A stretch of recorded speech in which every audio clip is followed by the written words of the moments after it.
श्री कृष्ण गोविंद हरे मुरारे, हे नाथ नारायण वासुदेव। श्री कृष्ण गोविंद हरे मुरारे, हे नाथ नारायण वासुदेव।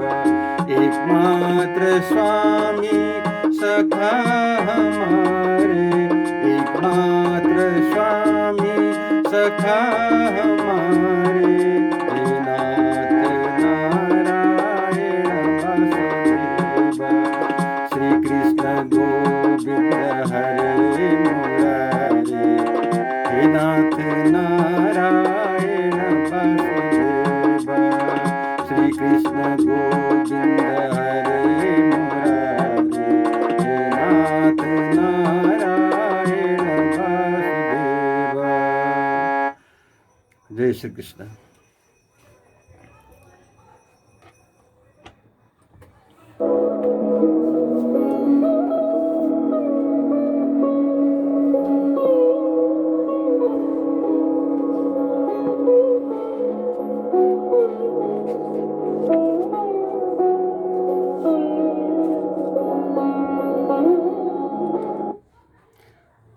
नमस्कार यहाँहरू सबैलाई। आज श्रीमद् भागवत को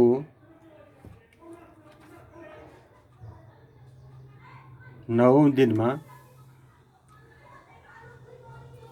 श्रीमद् भागवत को दोस्रो अध्यायलाई म प्रारम्भ गर्न गइरहेको छु। मानव धर्म में उच्च यही, कथा सुधा में प्रीति, मार्ग है कल्याण का, हरि लीला का गीत। अब उसी का नाम लो, तज कर जग ही लाज, तन मन धन सब त्यागो, अपने प्रभु के काज। जय श्री कृष्ण। व्यास जी कहते हैं कि शौनक आदि ऋषि सुर के इन प्रश्नों को सुन कर सुत जी बड़े प्रसन्न भये और उन महर्षि लोगों के वचनों की बहुत सराहना की। फिर कहना प्रारंभ किया। वहाँ पहले सुत जी विनय पूर्वक श्री सुखदेव जी को प्रणाम करते हैं कि जन्मते ही जो सुखदेव जी सब काम छोड़कर यज्ञोपवीत के बिना ही सब मोहजाल को त्याग कर अकेले चले। उस समय वेद व्यास जी मोह से उसके पीछे पीछे दौड़े और कहा कि हे पुत्र खड़ा रह। ऐसे सुनकर सुखदेव जी अपने योग बल से सबके हृदय में प्रवेश होने वाले वन के वृक्षों में प्रविष्ट होकर बोले। यानी उस समय में वृक्ष ही सुखदेव जी के रूप में ये जवाब देते भय कि पिताजी, कोई पिता है न पुत्र है, क्योंकि झूठा मोह करते हो। ऐसे सुखदेव जी मुनि को हम नमस्कार करते हैं। और जब वेदों के सारभूत आत्मा तत्वों को विख्यात करने वाले, वो अध्यात्म विद्या को दीपक की तरह प्रकाश करने वाले ऐसे गुह्य श्रीमद् भागवत पुराण को जो सुखदेव जी इस अंधकार से छूटने की इच्छा करने वाले संसारी जीवों के अनुग्रह के वास्ते करते भय, और जो सब मुनियों को ज्ञान देने वाले गुरु है, ऐसे सुखदेव मुनि की हम शरण में प्राप्त होते हैं। नारायण को नरों में उत्तम नर को तथा देवी सरस्वती को नमस्कार करके जय रूपी इस ग्रंथ को वक्ता कहे। सूत जी कहते हैं कि हे मुनीश्वरों, आपने बहुत अच्छा पूछा। यह सब लोगों का मंगल रूप है कि जो आनंद स्कंद श्री कृष्ण महाराज की कथाओं का प्रश्न किया, क्योंकि जिस श्री कृष्ण चंद्र की कथा सुनने में मन प्रसन्न होता है और मनुष्य का यही परम कल्याण है कि जब धर्म के करने से परमेश्वर जो ज्ञान को उत्पन्न करता है, जिन मनुष्य के अधिष्ठान किए धर्म से यदि विष्णु भगवान की कथाओं में प्रीति नहीं उपजे तो वह धर्म निष्फल है। यहाँ ऐसे विचार करना चाहिए कि जिस धर्म से भगवत भक्ति द्वारा मोक्ष हो सकती है, उस धर्म से धनाधिक प्राप्त होना फल नहीं है, और जिस द्रव्य से निरंतर धर्म को हो सकता है, उस धन से केवल इंद्रियों की प्रीति मात्र अनेक विषय सुख प्राप्त होना फल नहीं है, क्योंकि वे विषय जब तक प्राणी जीता है तभी तक है, फिर नहीं। और जीवन का यही फल है कि निष्काम कर्म करके भक्ति द्वारा आत्मज्ञान की प्राप्ति हो जावे, और अनेक कर्मों के करने को प्राणी ने अपने जीने का फल मान रखा है। सो जीने का फल नहीं। तत्वों को जानने वाले विद्वान लोग तो यही कहते हैं जी, जो अद्वैत साक्षात परमात्मा का ज्ञान हो, है ना, जो अद्वैत साक्षात परमात्मा का ज्ञान हो जाए और उसी तत्व को उपनिषद जानने वाले ब्रह्म और हिरण्य गर्भोपासक परमात्मा और शाश्वत भगवान कहते हैं, तो इस परमात्मा तत्व को श्रद्धा वाले मुनीश्वर ज्ञान वैराग्य से मिली हुई वेदांत आदि शास्त्र के सुनने से प्राप्त हुई निष्काम भक्ति से अपने ही आत्मा को पहचान लेते हैं। हे ऋषेश्वरों, इसलिए सब मनुष्य ने जो अपना वर्णाश्रम में कहा हुआ जप तप पूजा पाठ आदि धर्म किया है, उसकी सिद्धि यह जानने की जिससे परमेश्वर प्रसन्न होए। इसीलिए एकाग्र मन करके भक्तों को स्वामी भगवान श्याम सुंदर ही सुनने योग्य, कीर्तन योग्य और सदा ध्यान करने के योग्य है। जिस परमेश्वर को ध्यान तलवार से विवेकी जन कर्म रूपी गांठ का काट देते हैं, तिस परमेश्वर की कथा में कौन मनुष्य रुचि नहीं रखे, यानी तभी सज्जन पुरुष हरि की भक्ति करते हैं। परंतु हे ऋषेश्वरों, यह बात है कि सुनने की इच्छा करने वाले श्रद्धावान पुरुषों को वासुदेव भगवान की कथा में रुचि बहुत से तीर्थों की तथा बड़े बड़े महात्माओं की सेवा करने से होती है।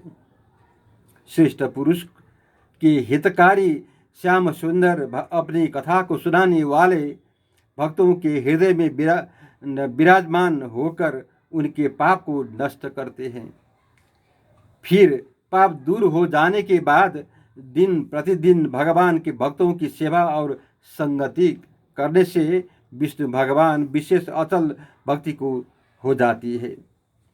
तब रजगुण व तमगुण तथा इनके उत्पन्न हुए काम क्रोध लोभ मोह आदि विकार प्रबल नहीं होते हैं, और इस काम आदि को करके उस भक्त का मन कभी विकल नहीं होता है।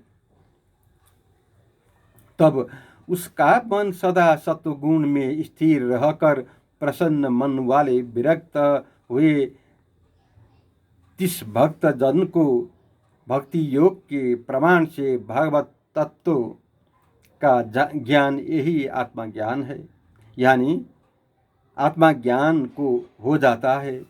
फिर आत्मज्ञान का अनुभव होने से हृदय की गांठ खुल जाती है, यानी चेतन आत्मा और जड़ कहिए अहंकार, इन्हीं को गांठ खुल जाती है तथा आत्मा ज्ञानी भक्त के सब संदेह दूर हो जाते हैं।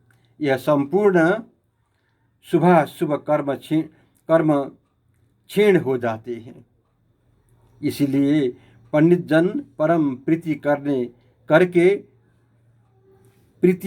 प्रतिदिन वासुदेव भगवान के विशेष मन की शुद्ध करने वाली भक्ति करते हैं। देखो, सत्व रज तम ये 3 माया के गुण है। इन्हीं गुणों के संयुक्त हुआ परम पुरुष परमात्मा ईश्वर इस संसार का पालन रचना व संहार करने के वक्त विष्णु ब्रह्मा शिव ऐसी संज्ञा धारण कर लेते हैं। यानी वह निराकार निर्लेश भगवान तत्व गुण से युक्त होकर विष्णु रूप धारण कर जगत का पालन करता है। इसी प्रकार रजोगुण से ब्रह्मा और तमोगुण से शिव कहलाता है। परंतु उन तीनों भगवान की मूर्तियों से मनुष्य के कल्याण सत्वगुण मूर्ति वाले श्री विष्णु भगवान के ही द्वारा होता है।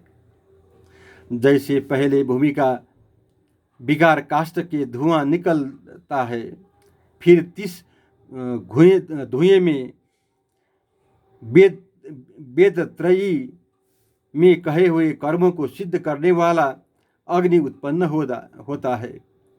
इस प्रकार ब्रह्म की प्राप्ति में तमोगुण को काष्ठ की उपमा है और रजोगुण को धुआं की उपमा है। तमोगुण को काष्ठ की उपमा है और रजोगुण को धुआं की उपमा है, तथा सत्वगुण ऐसा जानो कि साक्षात अग्नि है।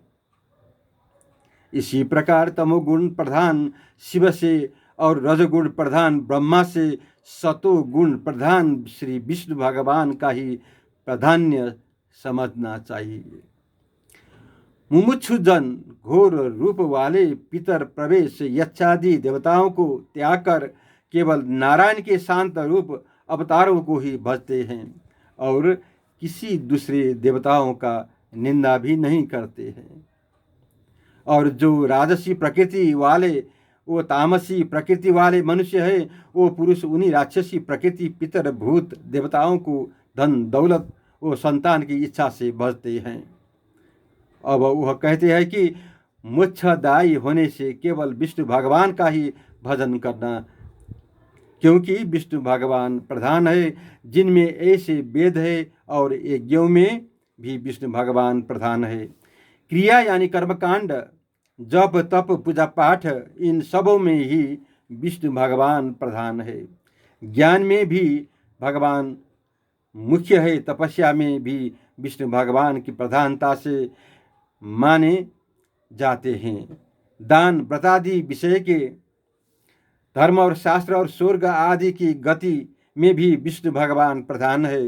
वो ही भगवान आप निर्गुण है तो भी अर्थात सत्यादि गुणों करके लिप्त नहीं है, परंतु कार्य कारण रूप अपनी त्रिगुणमयी माया करके पहले इस विश्व को रचते हैं, फिर उसी माया करके उत्पन्न हुए आकाश आदि गुणों में भीतर प्रवेश हुए भी तरह जानने में आते हैं। मानव गुणवान है ऐसे दिखाने हैं, परंतु वास्तव में गुण संपन्न मात्र से रहित है, क्योंकि स्वात्म प्रकाश पूर्ण ज्ञान से भरपूर है, यानी माया से रहित है।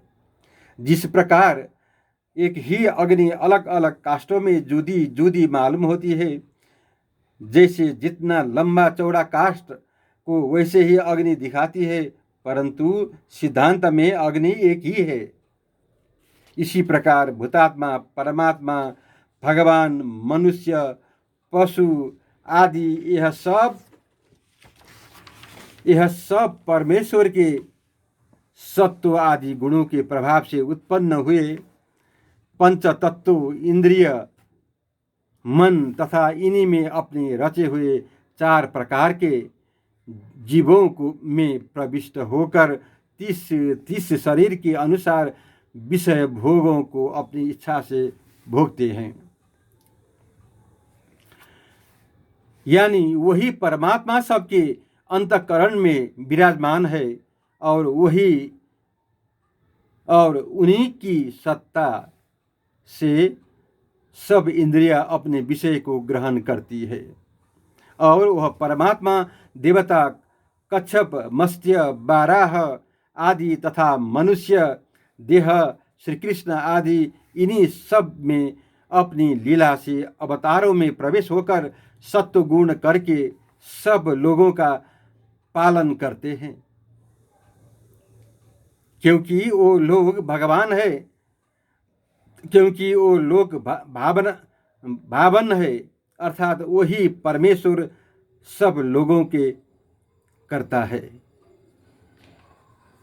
जय श्री कृष्ण।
जय श्री राम, जय श्री कृष्ण।